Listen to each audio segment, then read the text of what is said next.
Welcome to the latest episode of our Coffee and Counsel series, in which we're going to look at some of the key points you need to consider when employing apprentices and young workers. Apprentices are employees aged 16 or over who combine working with studying to gain skills and knowledge in a specific role. If you're thinking of taking on an apprentice, now's a great time to do it. In the recent budget, the Chancellor announced an extension to September 2021 of the apprenticeship hiring incentive that's already in place in England, and also doubled the payment for hiring new apprentices to £3,000 per new hire, regardless of the age of the apprentice. Apprenticeships must last at least 12 months, but can last up to 5 years depending on the level at which the apprentice is studying. Apprentices must work towards an approved apprenticeship standard and must spend at least 20% of their normal working hours undertaking off-the-job training or studying during their working week, and they must be paid for this time as well as for the time that they work.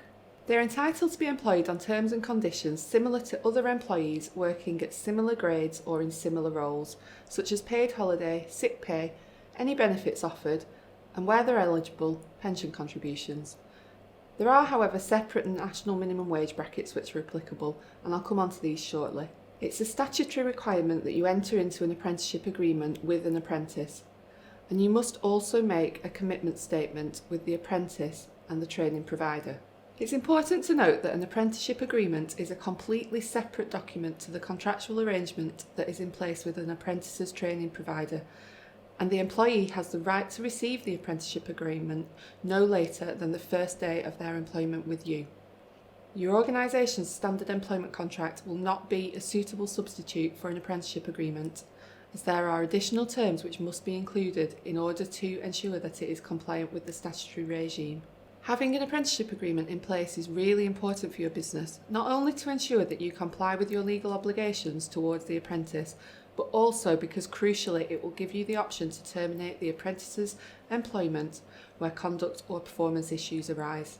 So if you currently employ apprentices, check the employment contract that you have in place with them to ensure it covers these points. And if not, or if you're new to taking on apprentices, then CG can assist with drafting robust apprenticeship agreements to ensure your business is fully protected.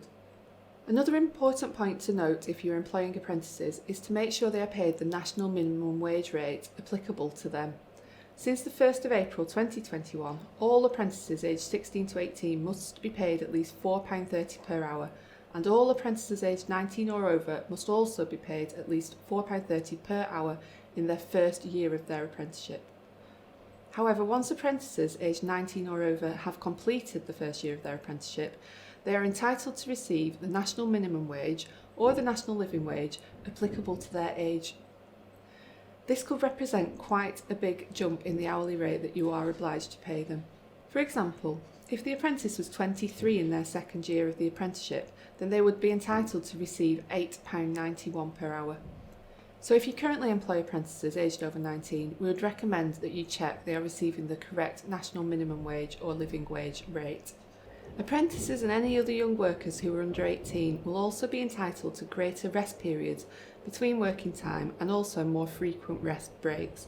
They are entitled to a daily rest period of not less than 12 consecutive hours in each 24-hour period during which they work for you, and a weekly rest period of not less than 48 hours in each 7-day period. They're also entitled to uninterrupted rest breaks of at least 30 minutes away from their workstation if their daily working time is more than 4.5 hours. Clearly, there's a lot to think about before taking on an apprentice, and if you aren't sure about the commitment required, then another option is to consider the Kickstart scheme. The government recently introduced this scheme, which provides funding to create new job placements for 16 to 24-year-olds who are in receipt of universal credit and are therefore perceived to be at risk of long-term unemployment. Employers of all sizes can apply for funding, and this covers 100% of the national minimum wage or the national living wage for 25 hours work per week for a total of 6 months, as well as associated national insurance contributions and employer minimum automatic enrolment contributions.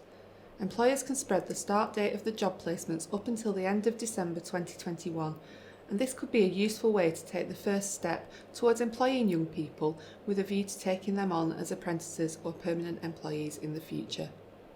If you have any queries about anything I've talked about today, then please don't hesitate to get in touch with the employment team at CG Professional.